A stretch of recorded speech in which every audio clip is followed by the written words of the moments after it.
Hello and welcome everyone to the Women's Empowerment Summit 2020. With me today, I am honored to have my friend Dr. Kellee Rutley, who is a feminine fat loss specialist and a doctor of chiropractic in California. Kellee is the host of the Mindful Eating World Summit and the Feminine Fat Loss Masterclass. She does two annual multi-speaker online events each year.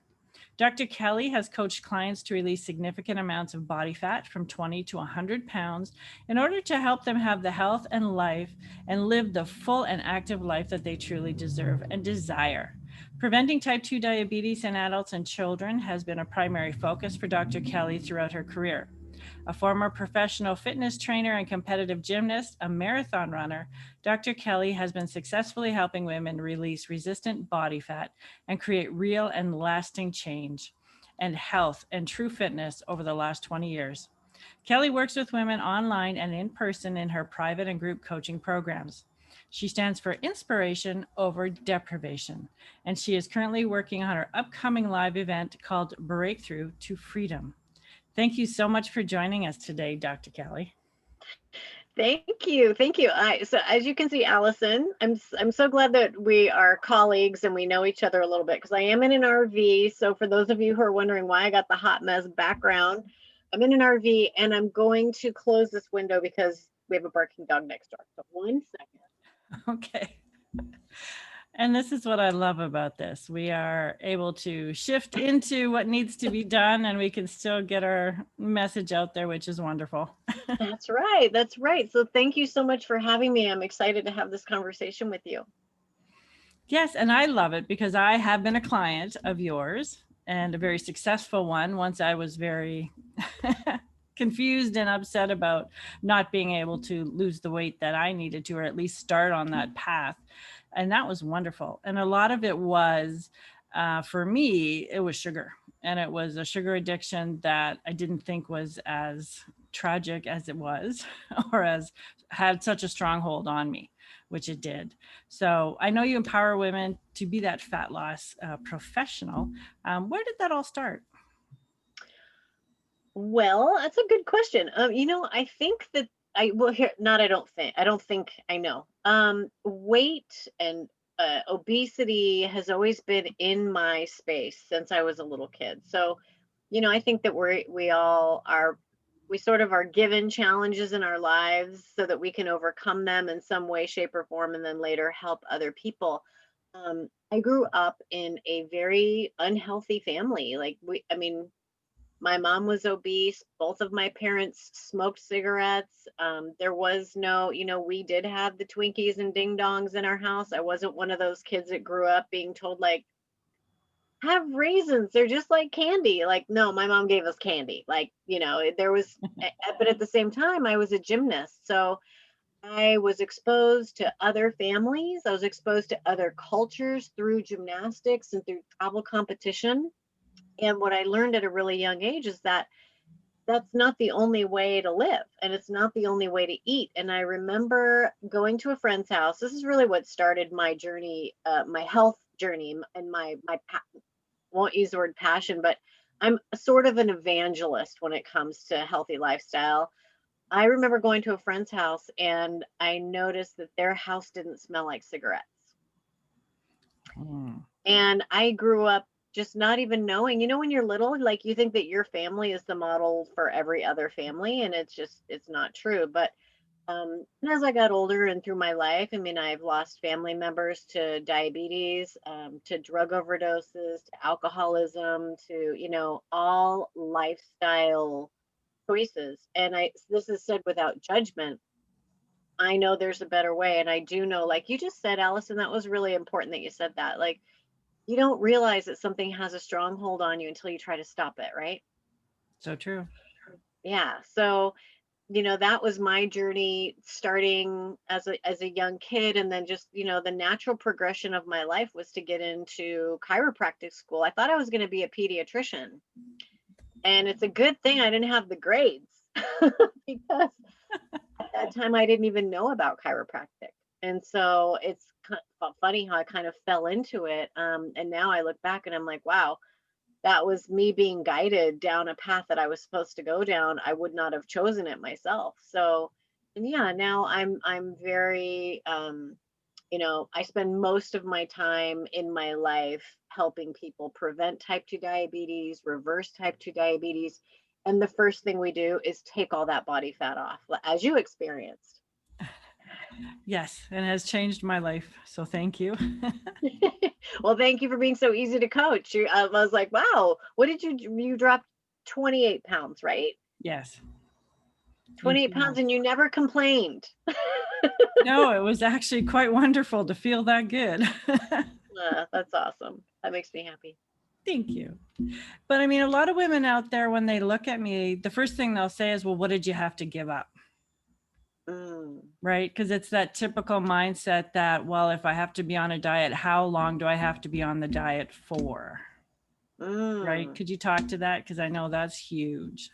Yeah, well, here's the first thing. Think about the sentence or the statement. How long do I have to be? Right? It's like, number one, you're asking me to help you. So how long do you choose to be? As long as it takes for you to first get the fat off. So as you because you've been through the program, we start with the initial fat loss phase. And during that phase, when you need to shift your body into the physiology of fat metabolism, there are things that we need to give up. And you and I have a mutual friend, her name's Karina, and she says something that I repeat it all the time now. Like, she's quotable in my world. She said, you're a grown ass woman, eat your vegetables, right? So it's like, yeah, I love that. Do you have to give up alcohol for a while? Yes. If you're unable to give up alcohol for 30 days or 6 weeks in order to lose 25 to 30 pounds, if you're not able to do that, you might have another problem that needs to be solved first, or at least at the same time, right? And the thing about the sugar addiction that you were mentioning is it gets past us. It gets past us because we don't realize how much of it is in our food, like healthy food, right? So let me ask you this, Alyson. How many things have you like eliminated from your diet temporarily? By the way, diet means lifestyle in Greek. We just created the word diet in the West to mean like, here's a book of things to eat and not eat. What things have you removed temporarily that you didn't even realize were so loaded with sugar? Dairy. All dairy had lots of sugar in it. Even my gluten-free pasta, my gluten-free bread, everything has natural sugar in it. And once I really started, using some of the tools you gave us, I mean, even cutting everything out that I thought was humanly possible, I was still getting 10 to 12 grams of sugar a day just from greens and the like. So yeah, it was a really eye-opening. Yeah. And the scary thing now is I have a client who just told me today that they're going to bring bread back into their family, which I think is great. And the way they're bringing it back in is her husband is going to bake their own bread for their family, because the bread that we buy at the grocery store it's full of not sweet sugar, right? It's like what did I read? I think we were talking about this in one of our group calls, is that the bread that's on a Subway sandwich, the amount of sugar in it is the equivalent to a pastry. So you're actually having a pastry sandwich, but it doesn't taste sweet, right? So they figured out how to get sugar in there without it being sweet. Yeah, so interesting. Even like sweet potatoes and fruit, right? You start adding that stuff up. Oatmeal, steel cut oats with honey and fruit on top. Healthy, but loaded with carbohydrates, right? Yes. And the more I had them, the more I wanted them, the more my body craved them. So it was definitely a learning curve. Yeah. Yeah. And that's true for a lot of us. I mean, as a, recovering, constantly recovered, sugar addict myself. I mean, as I mentioned to you earlier in the interview, if I look back on my family history of smoking addiction, food addiction, heroin addiction, cocaine addiction, alcohol addiction, meth addiction, like, I got to just accept, like, food just happened to be my thing. Sugar specifically just became my thing because as an athlete, I couldn't smoke, right? That wouldn't be healthy. I didn't do drugs. I didn't do all these other things, but what could I do? to satisfy that addictive brain. Yeah. M&Ms. M&Ms and potato chips, man, like that was the biggest dopamine hit and the biggest high ever. Oh, yes. I think most kids going through high school lived on French fries and potato chips and Snickers bars. And Yeah, the vending machine food, fast delivery system. that is true. Yeah. So how much do you think mindset, like listening to your body and the mindset intuition piece, plays in this? I think it plays an important role as you get into the maintenance phase. So you and I were talking about the initial fat loss phase. Like if I were to have asked you to eat intuitively, you would have intuitively eaten all the sugar in the world, right? Because those True. are those are the drivers, right? So you were being, your intuition would have been filtered through sugar addiction. So I think that it's a great tool later. I know it's a great tool later. Mindful eating is a fantastic tool that we use solving emotional eating problems and intuitive eating, but you have to get your body, you've got to get your neurotransmitters balanced, you've got to get your hormones balanced, you've got to get that initial body fat off so that the signals of communication between your brain and your body, including your hunger signals, right? Because those get completely askew, leptin and ghrelin, all of the dysfunction of that. You have to get through that phase before you can start really hearing your body's true signals and intuition. So I think that's a great question. And I think intuitive eating as a tactic for weight loss maintenance to really create a lifestyle is actually critical. Okay, cool. Yeah, because that is something that people ask me all the time. What was your thought process going through this? And I said, I did what Kelly told me to do. And in the beginning, that's what you need to do, right? It's Yes. like with anything else, isn't it? Like if you were on if you joined a volleyball team and you didn't know how to play volleyball, you'd never played, you don't know the rules of the game, you don't even know where you're supposed to stand. And if you didn't have a coach, I mean, nobody would ever say, well, you know what, Alyson, I want you to just get out there and I want you to just trust yourself that you'll know where to stand to hit the ball and win the game. Like you'd go, that's crazy. I'd actually like some coaching, right? I'd actually Absolutely. like someone to just tell me what to do. And that's, clients who come in the front door, that's usually where they're at. They're like, just tell me what to do. Like, I will do it. Just tell me what to do.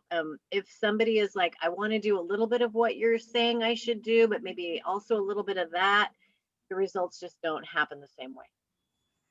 It's true. And I think for me too, I mean, I'm a health coach and things just weren't coming together for me because I'm not that doctor person like yourself. So I think we get to the point where we're just fed up and we hit a wall. And I'd love it for women to, not hit a wall. Don't try everything first. Like, try what works. And this definitely works.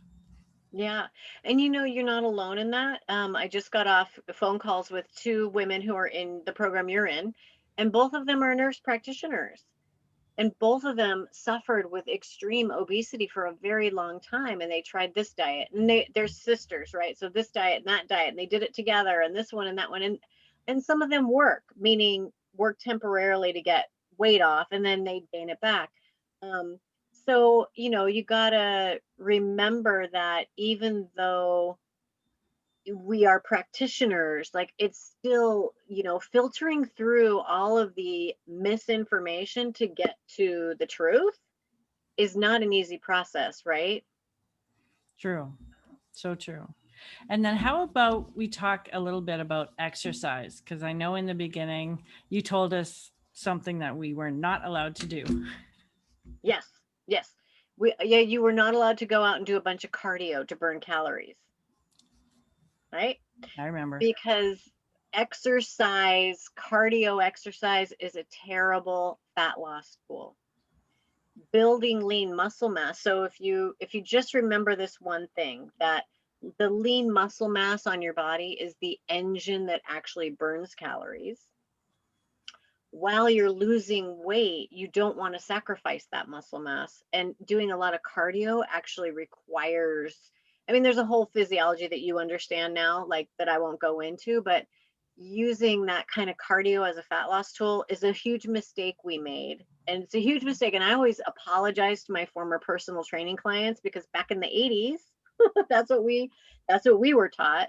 So that's what we taught. And whenever I would have a client who like would lose a little bit of weight, and then they'd hit the dreaded diet plateau, the plateau, meaning like weight loss has stopped. We didn't even know if they were losing fat or what they were losing. We just knew the number was going down a little on the scale. Clients would say, what should I do next?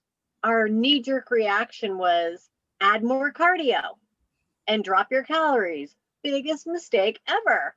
Biggest, wrong, 100 times wrong, right? So, and then I know a lot of your audience members or your tribe is going to laugh when they hear this, because this was like the biggest lie in the fitness industry back then. You want me to tell you what it was? Yes, please. Well, this is a client talking now, right? I'm doing everything you told me to do. I'm eating really healthy. I'm having my green smoothie. I'm having fruit for lunch, and I'm eating healthy. I'm having brown rice instead of white rice, and brown bread instead of brown bread. And I'm doing all my stuff, and I'm doing all my cardio, and like nothing's happening. Actually, I'm getting heavier on the scale. The only thing that we knew to say, Alyson, was, well, you're building muscle mass, and muscle weighs more than fat. So first of all, let me just say one thing. Think about what I just said. You're going to like this one. Muscle doesn't weigh more than fat.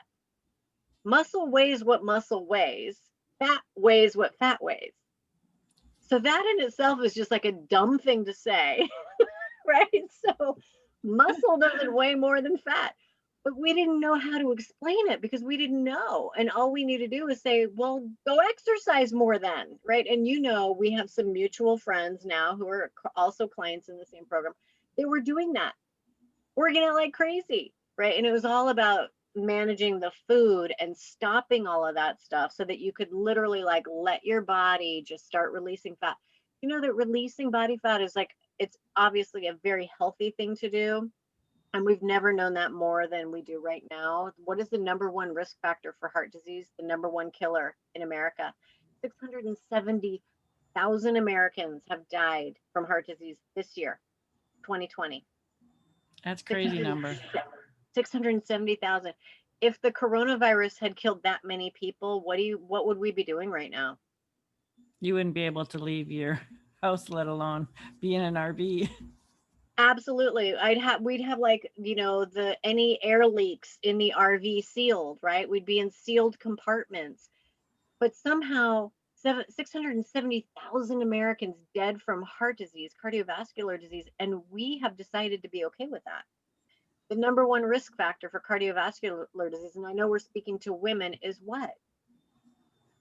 Obesity, body fat, and it's the thing you can control.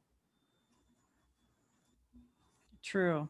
Although I remember you saying once that the marketers love it because they will make everything smell nice, look nice, have colorful packaging. And if you just stay out of the inside of the grocery store, you're doing okay for the most part. Yeah, it's true. I mean, we are very susceptible to this. Our eye hunger and our nose hunger are our strongest senses. There's no accident that, we say, I see food, I eat it, because, those are very powerful senses. So the commercial food industry, they know, like, do you remember back in the day, you're younger than I am, but do you remember when you'd go to a restaurant? Remember when we could do that? You go to a restaurant and you've had a full meal, right? You've had bread and butter, you've had your beverage, you had your salad, you had your entree, and here comes the waiter or the waitress with a platter with the desserts on it. Do you remember that? Or at least pictures. So yes. At least pictures, right? They know that, like, no matter how full you are, if they can trigger your eye hunger, you're more likely to actually buy the dessert and get it than if you just looked at the words on a piece of paper. And then the nose hunger is, I mean, think about the smell of McDonald's. I will be the first one to tell you that I love, it's so gross, but I love the smell of McDonald's. I love the smell of it. But when you actually eat it, it doesn't taste anything like it smells when it's being pumped out of the restaurant when you're driving down the highway and you're hungry, right? That's true. So just be having that knowledge, I think, Allison, and just knowing that you are being marketed to all the time to eat food in America. And you're being marketed to eat the foods that are not that great for you and that will cause weight gain and type 2 diabetes because it's cheap, easy for you to get, and they make a lot of money. And the more you eat, the more money they make. Well, and I know even here, we're in Canada and it's the same. And I think in Sault Ste. Marie, we have like 19 pizza shops. We have less than 65,000 people. We don't need 19 of them.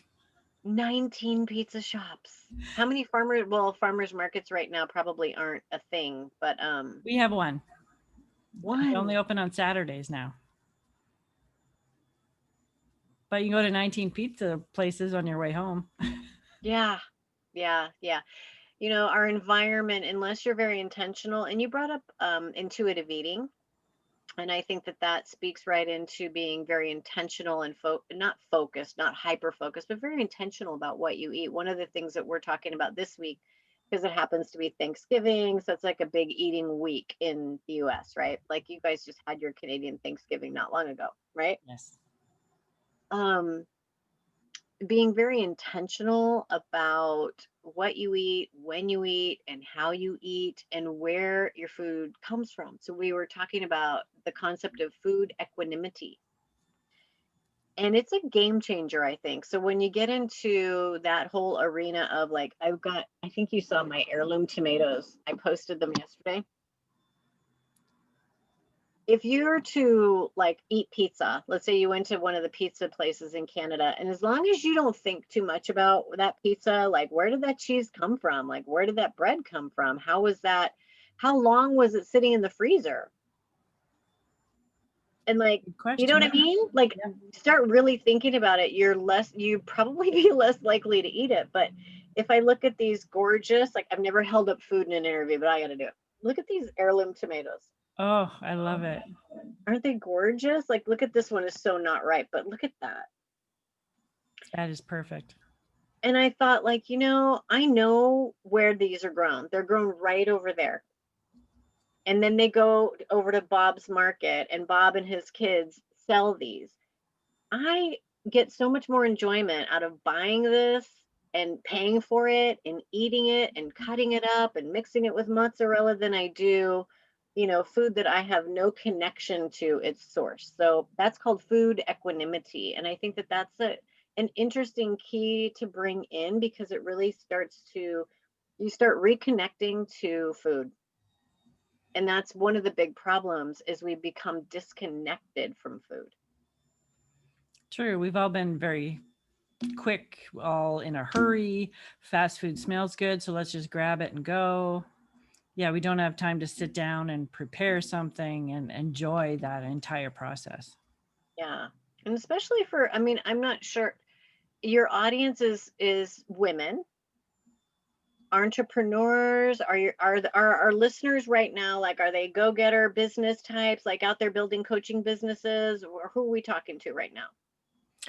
I think you're talking to women who might be working from home in businesses. There are also women who are in business and stay-at-home moms. Okay. So I'm asking myself a question and I'm going to answer it. Like, what is the one thing that I could say if you are at home building your business and you're focused on that right now, or probably doing the same at home, focused on raising your kids? What is the most important asset? You think it's money, right? You think, oh, if I just had more money for my business, it could grow. Oh, if I just had more access to something for my kids, it would be better for them. The truth is, you are the biggest asset in your business. You are the biggest asset in your family and in your home. Women are the leaders of everything. It's true, Just we go, are.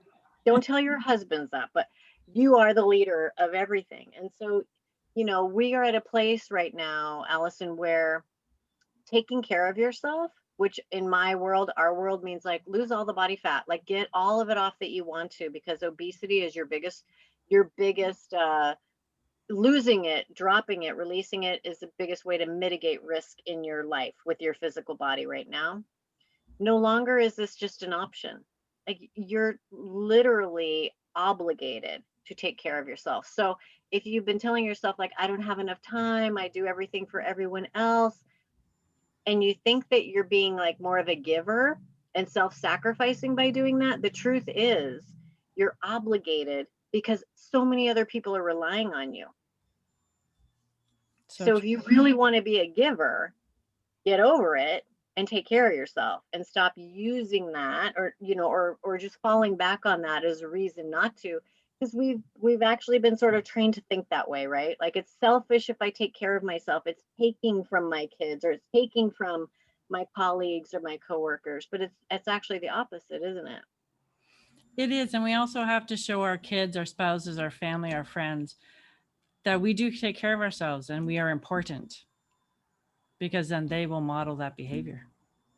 Permission, permission to take care of yourself. I wish I could show you a screenshot, but I won't show it to you. But a client 2 days ago sent me a picture of her 10-year-old son eating like a fast track, what we our program fast track to freedom approved breakfast with his thumbs up like this. Nice. And he's an overweight kid and he's 10. And he's like, Mom, Mom, can I do this with you? Of course you can. And so she sent me a screenshot of her son, and I'm like, how much more of an impact can you have than teaching your 10-year-old and your 7-year-old like how to take care of their bodies?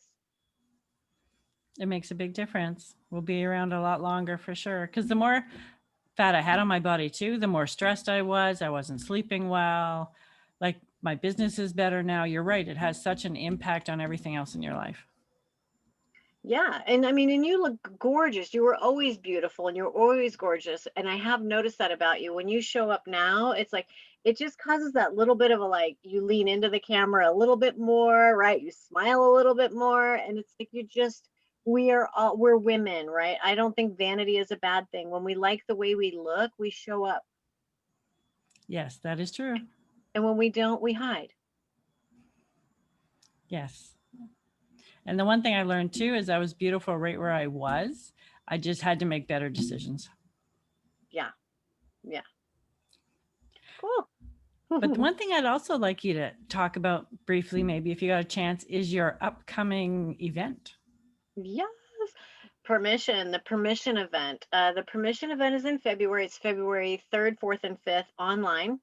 Last year, we had our 3-day event in San Diego at the Konakai Resort. So this is a wellness retreat. It's called the permission event because this is your opportunity to give yourself a permission slip to look as amazing as you want, lose all of the weight you want, go for it in your business, be the best partner you can be the best mom you can be.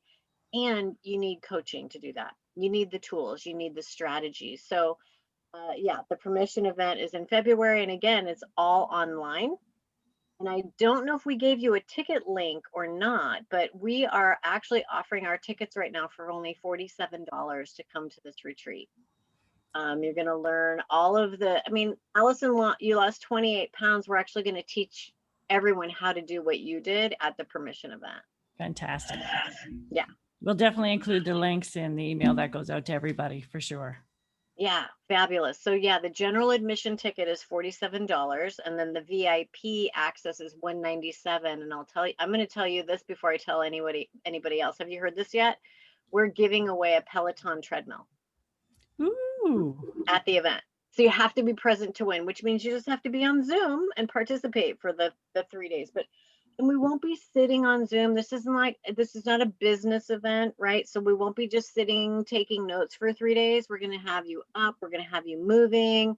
And Alyson, as you know, we're going to be doing stretch and flex. We're going to be teaching you also how to move your body to accelerate fat loss and not get in the way of it. Wonderful. Because there's so many nuggets I'm sure they're going to learn. They're going to love it, and they can carry it through their entire life. So thank you so much for joining us, Kelly. I was so excited to have you. Oh, thanks for having me, Alyson. And I really enjoyed being a part of this, and good luck to you. And thanks to all your listeners. Thank you very much. We'll talk to you soon. And thank you everyone for continuing to watch, listen, and enjoy the Women's Empowerment Summit 2020. Thank you.